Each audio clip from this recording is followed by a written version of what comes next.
प्रेम की अभिव्यक्ति जुबान की मोहताज नहीं होती। अगर किसी को आपसे प्रेम है, उसकी आंखें, उसके क्रियाकलाप सब कुछ बयां कर देते हैं। नमस्कार, मैं हूं अर्चना त्यागी। एक बार फिर से आपके साथ हिंदी लेखक परिवार के यूट्यूब मंच पर, और आज प्रस्तुत कर रही हूं वरिष्ठ साहित्यकार बसंती पंवार जी के कहानी संग्रह तलाश ढाई आखर की से उनकी एक बहुत ही सुंदर कहानी, निधि। मैं जैसे ही घर के पास पहुंची, अचानक निगाहें उसे ढूंढने लगी।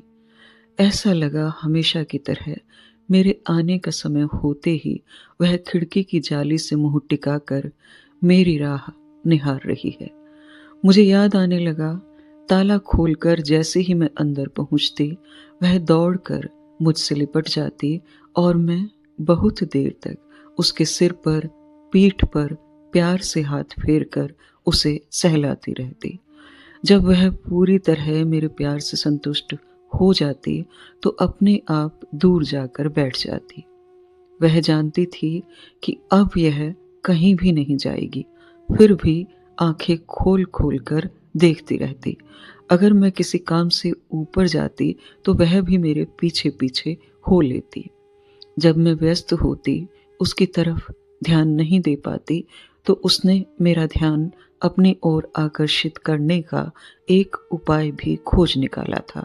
वह बार बार मेरी साड़ी का पल्लू मुंह में दबाकर उस पर उछल कूद करती, कभी इधर दौड़ती, कभी उधर। मैं अपनी साड़ी को फटने से बचाने के लिए उसे डांटती, परंतु वह कब मानने वाली थी। उसका यह कार्य तब तक चलता रहता जब तक कि मैं उसे गोद में न उठा लूं। और तो और मुझे चौंकाने में भी उसे बड़ा आनंद आता। कई बार मेरी नजरें चुराकर कभी अलमारी के पीछे तो कभी बिस्तर के पीछे छुप जाती। मैं परेशान सी निधि निधि चिल्लाती, इधर उधर ढूंढती। तब वह चुपके से न जाने मेरे पीछे कब पहुंच जाती और कंधे पर झूलने का प्रयास करती। टीवी भी वह बड़े ध्यान से देखती, वो भी मेरी गोद में बैठकर। उसे मेरे आंचल में दुबके दुबके कब नींद आ जाती, मुझे पता भी न चलता। जब मैं सोने जाती तो वह भी मेरे पास ही रजाई को इधर उधर करके दुबक जाती। पर कभी उसने बिस्तर गंदे नहीं किए। उसके होते हुए कोई घर के अंदर झांकने तक की हिम्मत नहीं कर पाता था। कितनी सी थी जब मैं उसे लेकर आई थी। हम दोनों के बीच कितना प्यार था, कितनी ममता। पता नहीं क्यों मैं मन ही मन डरने लगी थी कि कहीं ये मुझे छोड़कर चली गई तो क्या होगा, कहीं छोड़कर चली तो नहीं जाएगी। ये ख्याल आते ही कलेजा मुंह को आने लगता, आंखें भर आती और कभी कभी तो रो भी पड़ती। कैसे जी पाऊंगी मैं इसके बिना। समय था कि पंख पसारे उड़ रहा था। गर्मी के दिन थे, सवेरे ठंडी ठंडी बयार चल रही थी। सूरज अभी घूंघट की ओट में था। उठने की इच्छा भी नहीं हो रही थी। अचानक, अरे यह करहाने की आवाज कैसी। मैं चौंक कर उठ बैठी। देखा, निधि मेरे पास बैठी है। मेरी साड़ी का पल्लू मजबूती से पकड़ रखा है। मेरी ओर देखते हुए वह रह रहकर कराह रही है। साथ ही आंखों से आंसू भी बरस रहे थे। देखकर मेरा तो कलेजा ही बैठ गया। हड़बड़ाकर तुरंत उठी, उसे गोद में उठाया, पुचकारा, आंसू पोंछे, पूरे शरीर पर हाथ फेर कर देखा उसे कहीं चोट तो नहीं आई, मगर ऐसा कुछ भी नहीं था। चिंटू को आवाज दी, शायद उसने उसे डांटा हो, मगर उसने कहा, मैं तो सो रहा हूँ, देख लो। जैसे थी वैसे ही उठकर टैक्सी की और डॉक्टर के घर पहुंची, क्योंकि इतने सवेरे तो अस्पताल खुलता नहीं है। डॉक्टर अभी उठा नहीं था। अरे कब उठकर आएगा। मेरे लिए तो एक एक पल जैसे असह्य हो रहा था। डॉक्टर ने जांच कर उसे इंजेक्शन लगाया और दवाई दी, साथ ही आश्वासन कि यह जल्दी ठीक हो जाएगी। घर आई तो किसी काम में मन नहीं लग रहा था। ड्यूटी पर भी जाना था, मगर मैं उसे यूं बीमार छोड़कर कैसे जा सकती थी। धीरे धीरे दवाई से वह अच्छी होने लगी। पहले की तरह सामान्य। तब जी में जी आया। डॉक्टर और भगवान को धन्यवाद दिया, ठाकुर जी को प्रसाद चढ़ाया, फिर सब कुछ ठीक ठाक चलने लगा। मुझे याद आ रहा था कि निधि खाना भी मेरे पास बैठकर ही खाती थी। मेरे आसन के पास ही उसका आसन होता, उस पर बैठकर वह अपनी कटोरी में दूध रोटी खाती। मगर जब तक मैं खाना शुरू नहीं करती, वह भी नहीं खाती। साथ ही वह खाते खाते सरक सरक कर बिल्कुल मुझसे सट कर बैठ जाती। सुबह के नाश्ते में उसे टमाटर खाना पसंद था। गर्मियों के दिनों में जब उसे गर्मी लगती तो वह एक बार कूलर की तरफ व दूसरी बार मेरी तरफ देखती और मैं उसका इशारा समझकर कूलर चालू कर देती। फिर वह बड़े आराम से लेट जाती। मैं स्कूल जाती तब भी उसके लिए कूलर चालू रहता। एक बार मैं बहुत बीमार हो गई। मुझे अस्पताल में भर्ती करा दिया गया। कुछ संभली तो निधि का ध्यान आया और आंखों में आंसू भी। वो मेरे बगैर कैसे रही होगी, कैसे कुछ खाया होगा। डॉक्टर से प्रार्थना की कि वो मुझे छुट्टी दे दें, मगर नहीं, मुझे 2 दिन और वहीं रहना पड़ा। वो 2 दिन निधि के बिना मुझे 2 वर्ष से भी अधिक लगे। दिन रात उसी की चिंता। बार बार चिंटू से पूछती तो वह बताता। मैं उसे पास में बिठाता हूँ, गोद में लेकर घुमाता हूँ, बहुत प्यार से रखता हूँ, पर वो तो 1-2 ग्रास से अधिक नहीं खाती। फिर वो बताता है कि वह तो खिड़की से नजरें टिकाए आपकी राह देखती रहती है। सुनकर अपने आंसू रोक पाना मेरे लिए कठिन हो गया। दूसरे दिन तो मैं फूट पड़ी। चिंटू के कंधे पर सिर रखकर बहुत देर तक रोती रही। उसने कहा, मम्मी मेरा विश्वास करो, मैं उसका पूरा ध्यान रखता हूँ। उस दिन चिंटू निधि को मेरे पास ले आया। मेरी गोद में आकर वह बहुत रोई। हम दोनों मिलकर बहुत देर तक रोते रहे, मानो जन्म जन्मांतर के बाद हम दोनों मिले हों। उसका हर आंसू मुझे उलाहना दे रहा था कि मैं उसे छोड़कर क्यों आई।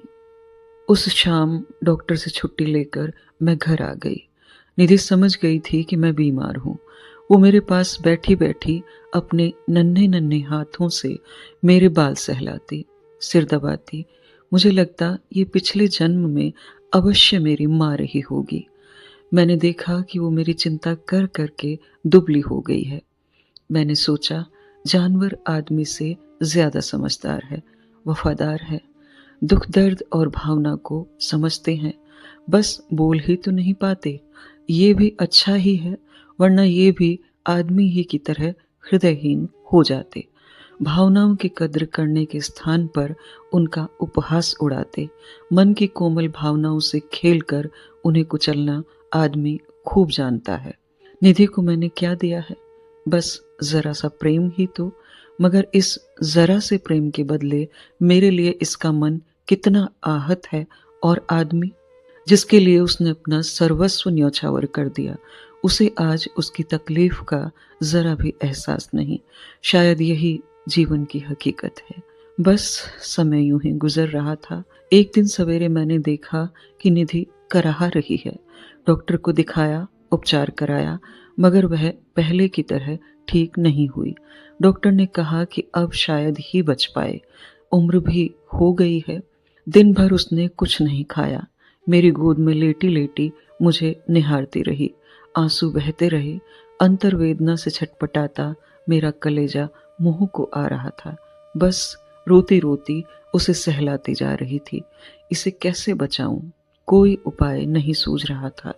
भगवान मेरी उम्र भी इसे दे दे, यही प्रार्थना करती रही।